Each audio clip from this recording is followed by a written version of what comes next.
ഡൽഹിയിലെ തെരുവുകളിൽ നിന്നും നായകളെ നീക്കം ചെയ്യാനുള്ള സുപ്രീം കോടതി ഉത്തരവിൽ ഗാന്ധി കുടുംബം ഒന്നടങ്കം പ്രതിഷേധം രേഖപ്പെടുത്തുകയാണ്. മനുഷ്യർക്കൊപ്പമല്ല മൃഗങ്ങൾക്കൊപ്പമാണ് തങ്ങളെന്ന് തെളിയിക്കുകയാണ് ഈ കുടുംബം. രാഹുൽ ഗാന്ധിക്ക് പിന്നാലെ പ്രതികരണവുമായി എത്തിയത് മുൻ കേന്ദ്രമന്ത്രിയും മൃഗാവകാശ പ്രവർത്തകയുമായ ചെറിയമ്മ മനേക ഗാന്ധിയാണ്. സുപ്രീം കോടതി ഉത്തരവ് അപ്രായോഗികമാണെന്ന് അഭിപ്രായപ്പെട്ട മനേക ഗാന്ധി ഇത് സാമ്പത്തിക നഷ്ടം ഉണ്ടാക്കുകയും പാരിസ്ഥിതിക സന്തുലിതാവസ്ഥയെ ദോഷകരമായി ബാധിക്കുമെന്നുമാണ് പറയുന്നത്. ഈ നായകളെ തെരുവിൽ നിന്ന് നീക്കം ചെയ്യുന്നത് അപ്രതീക്ഷിതമായ പ്രത്യാഘാതങ്ങൾക്ക് വഴിവെക്കും. നിലവിൽ ഡൽഹിയിലുള്ള തെരുവു നായകളെ പൂർണ്ണമായി നീക്കം ചെയ്താലും അവിടേക്ക് വീണ്ടും നായകൾ എത്തും. 48 മണിക്കൂറിനുള്ളിൽ ഡൽഹിക്ക് സമീപമുള്ള ഗാസിയാബാദിൽ നിന്നും ഫരീദാബാദിൽ നിന്നും 3 ലക്ഷത്തിലധികം നായകളെങ്കിലും അവിടേക്ക് എത്തും എന്നാണ് മനേക ഗാന്ധി പറയുന്നത്. ഇത് കൂടാതെ നായകളുടെ എണ്ണം കുറയുന്നതോടെ കുരങ്ങിന്റെയും എലിയുടെയും ശല്യമായിരിക്കും പിന്നീട് അവിടെ ഉണ്ടാവുക എന്നാണ് ഇവർ പറയുന്നത്. കഴിഞ്ഞ ദിവസമാണ് ഡൽഹി NCR തെരുവുകളിൽ നിന്ന് എല്ലാ തെരുവു നായകളെയും നീക്കം ചെയ്ത് ഷെൽട്ടറുകളിൽ പാർപ്പിക്കണമെന്ന് സുപ്രീം കോടതിയുടെ നിർദ്ദേശം വന്നത്. ഗുരുഗ്രാം, നോയിഡ, ഗാസിയാബാദ് എന്നിവിടങ്ങളിലെ പൊതു ഇടങ്ങളിൽ നിന്ന് എല്ലാ തെരുവു നായകളെയും ഉടൻ നീക്കം ചെയ്യണമെന്നാണ്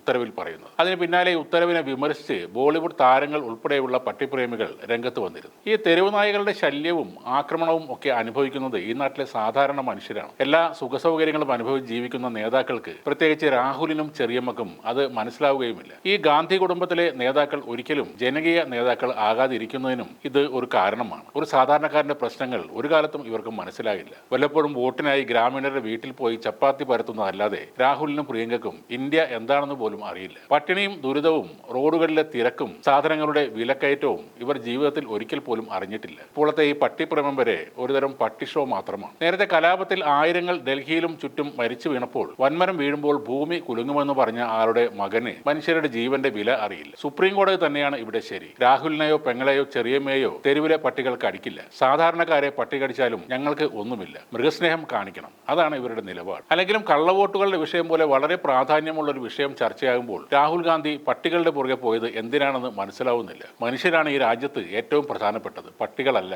ആരെങ്കിലും വിവരമുള്ള കോൺഗ്രസ്സുകാർ ഉണ്ടെങ്കിൽ അതൊന്ന് വാർദ്ധക്യത്തിലേക്ക് എത്തുന്ന ഈ യുവനേതാവിനെ പറഞ്ഞു മനസ്സിലാക്കണം.